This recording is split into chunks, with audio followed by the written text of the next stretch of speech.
Hello student, कैसे हैं आप सब। उम्मीद करता हूं आप सब अच्छे होंगे, मस्त होंगे, बेहतर होंगे, आपकी पढ़ाई बेहतर चल रही होगी। और आज हम बहुत ही महत्वपूर्ण टॉपिक पर चर्चा करने वाले 11th क्लास के फिजिक्स में कक्षीय चाल किसे कहते हैं और कक्षीय चाल के लिए व्यंजक निकालिए।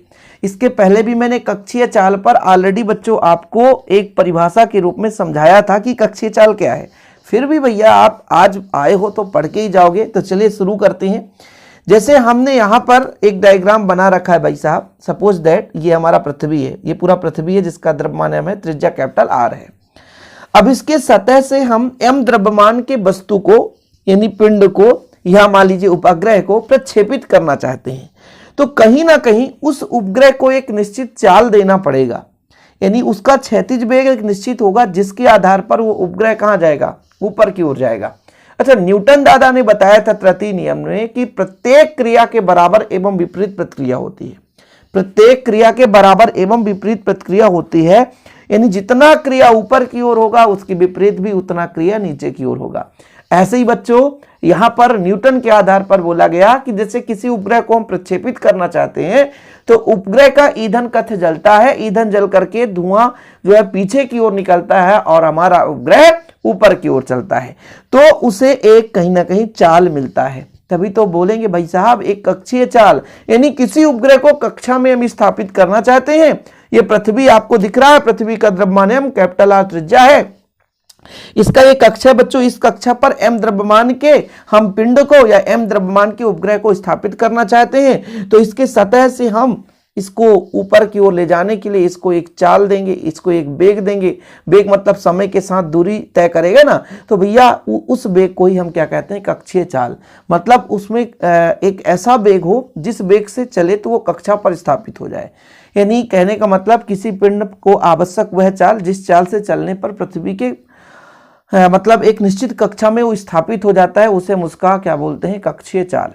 पृथ्वी के परितः किसी निश्चित कक्षा में, ठीक है, किसी उपग्रह को स्थापित करने के लिए आवश्यक चाल को ही उसका हम कक्षीय चाल कहते हैं, जिसे v0 या v0 से प्रदर्शित करते हैं।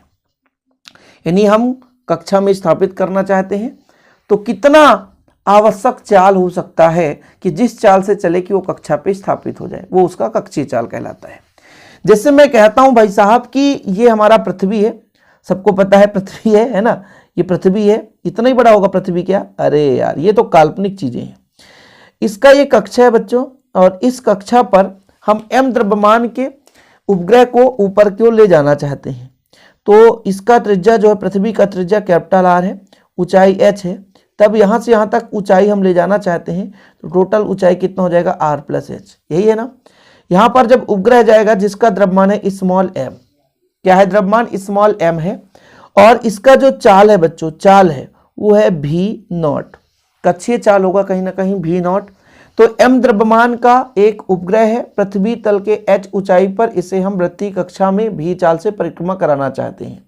पृथ्वी का द्रव्यमान कैपिटल m है, त्रिज्या कैपिटल r है, तब पृथ्वी के केंद्र से उसकी दूरी r प्लस h हो जाएगी। पृथ्वी के केंद्र से दूरी इस m द्रव्यमान के उपग्रह की दूरी r प्लस h हो जाएगी। अब जब कोई वस्तु वृत्तीय मार्ग पर गति करने के लिए कोशिश करता है बच्चों, जब कोई वस्तु या पिंड वृत्तीय मार्ग पर गति करने के लिए कोशिश करता है तो उस पर एक अभिकेंद्री बल लगता है। कौन सा बल, अभिकेंद्र बल। अभिकेंद्र बल लगता है, वो अभिकेंद्र बल होता है बच्चों mv²/r। यही होता है कि नहीं होता है। r का मतलब होता है दूरी, r का मतलब होता है दूरी, आगे चलकर हम लेकर चलेंगे।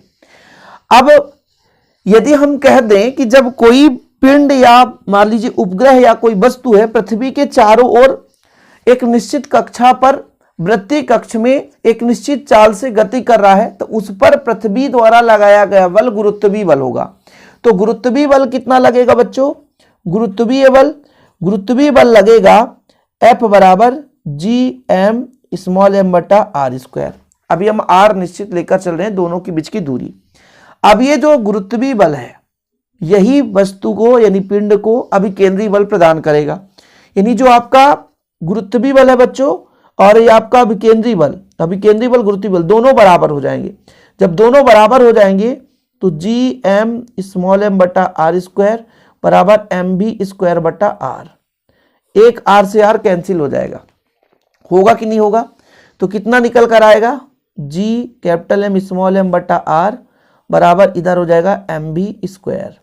भी स्क्वायर का मान मैं निकालना चाहता हूँ, एम से एम काट दूं तो कितना बचेगा, जी एम बटा आर। ये आपका भी बराबर निकल कर आया। यहां से अंडर रूट वर्ग है, वर्गमूल हो जाएगा, तो वर्गमूल हो जाएगा ये बच्चों। अब आर का मान हमने आपको स्टार्टिंग में ही समझा दिया था कि आर का मान जो है बच्चों, आर का मान जो है आर प्लस एच के बराबर है, आर प्लस एच के बराबर है। यहां तक क्लियर है।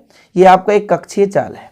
हमने आपको क्या समझाया कि भाई एम द्रव्यमान का एक हमारे पास उपग्रह है, पृथ्वी के तल से एच ऊंचाई पर चारों वृत्तीय चाल भी जीरो से गति कर रहा है, परिक्रमा कर रहा है।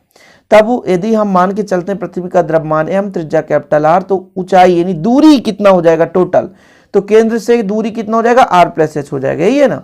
अभी केंद्रीय बल का फार्मूला ये एम बी स्क्वायर बटा आर, गुरुत्वीय बल का फार्मूला ये जी एम एम, ये एम है स्मॉल एम है, जी एम एम बटा आर स्क्वायर। अब भैया गुरुत्वीय बल ही अभिकेंद्रीय बल प्रदान करता है, तो ये दोनों बराबर हो जाएंगे, एक आर से आर कट जाएगा, एम से एम कट जाएगा, तो भी जीरो बराबर जी एम बटा आर बचेगा। एक आर से आर कट जाएगा ना, तो भी बराबर जी एम बटा आर। हमने एक चीज और कहा भाई, जो आर का मान है केंद्र से जो दूरी है कैपिटल आर प्लस एच के बराबर है। केंद्र से जो दूरी है वो कैपिटल आर प्लस एच के बराबर है, ठीक है। ये स्मॉल आर है बच्चों, कैपिटल आर प्लस एच के बराबर है, तो भी जीरो बराबर कितना हो गया, अंडर रूट जी एम बटे आर प्लस एच, ठीक है। तो पृथ्वी तल पर यदि गुरुत्वीय त्वरण की बात आ जाए, जी हो, पृथ्वी तल पर गुरुत्वीय त्वरण जी हो, तब क्या होगा, थोड़ा सा यहाँ पे और चर्चा कर लेता हूं। गुरुत्वीय त्वरण जी, तो इसके लिए गुरुत्वीय त्वरण का फार्मूला होता है जी बराबर जी एम बटा आर स्क्वायर, यही होता है ना। तो यहां से जी एम बराबर निकालो, जी एम मतलब गुड मॉर्निंग, तो कितना हो जाएगा, जी आर स्क्वायर, यही होगा। तो इसका मैं मान यहां पे रख दूंगा, तो कितना निकल कर आएगा, जी एम की जगह रखता हूं जी आर स्क्वायर बटा आर प्लस एच। तो भैया हमारा एक वैल्यू आर बाहर आ जाएगा, क्योंकि वर्ग है, वर्गमूल से बाहर आ जाएगा, तो अंदर बचेगा जी अपान आर प्लस एच। ये हमारा कक्षीय चाल निकल कर आ गया, समझ रहे ना। तो यही हमारे कक्षीय चाल का व्यंजक है। इसके और आगे हम यदि बात करेंगे कि इसका मान यदि पृथ्वी के अत्यंत निकट है, पृथ्वी के अत्यंत निकट है, तो ये आर के बराबर हो जाएगा, होगा कि नहीं होगा। पृथ्वी के अत्यंत निकट है, तो यदि पृथ्वी के अत्यंत निकट हो तो आर प्लस एच आर के बराबर हो जाएगा। उस स्थिति में क्या हो जाएगा, भी जीरो बराबर ये आर है अंडर रूट जी बटा आर हो जाएगा। जब आर अंदर जाएगा बच्चों, तो जी आर स्क्वायर बटा आर से आर काट दो, अंडर रूट जी आर।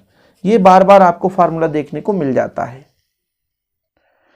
तो आगे भी लिखना चाहोगे, यहां तक तो क्लियर है ना भाई साहब। आगे लिखना चाहोगे तो जी बराबर कितना होता है, जी एम बटा आर स्क्वायर, ये चीज क्लियर है। तो जी एम का मान निकाल लिए हमने, फिर मान रखा बच्चों, ठीक है, मान रख दिया, तो भाई आपका देखो आर स्क्वायर से तो आर बाहर आ जाएगा, जी बटा आर प्लस एच, ये चीज मैंने आपको समझाया। लेकिन ये बताया गया कि यदि मान लो दोनों बराबर हो, आर प्लस एच मतलब जो आर प्लस एच आर के बराबर हो, ये कैसे हो सकता है, जैसे आपको समझाया गया, मान लीजिए एच ऊंचाई पर हमारा एम द्रव्यमान का एक उपग्रह है, यदि वो पृथ्वी के तल पर आ जाए, अत्यंत निकट हो, तो लगभग बराबर हो जाएगा। उस स्थिति में मान रख देंगे तो अंडर रूट जी आर आ जाएगा। ये चीज मैंने पहले भी समझा दिया।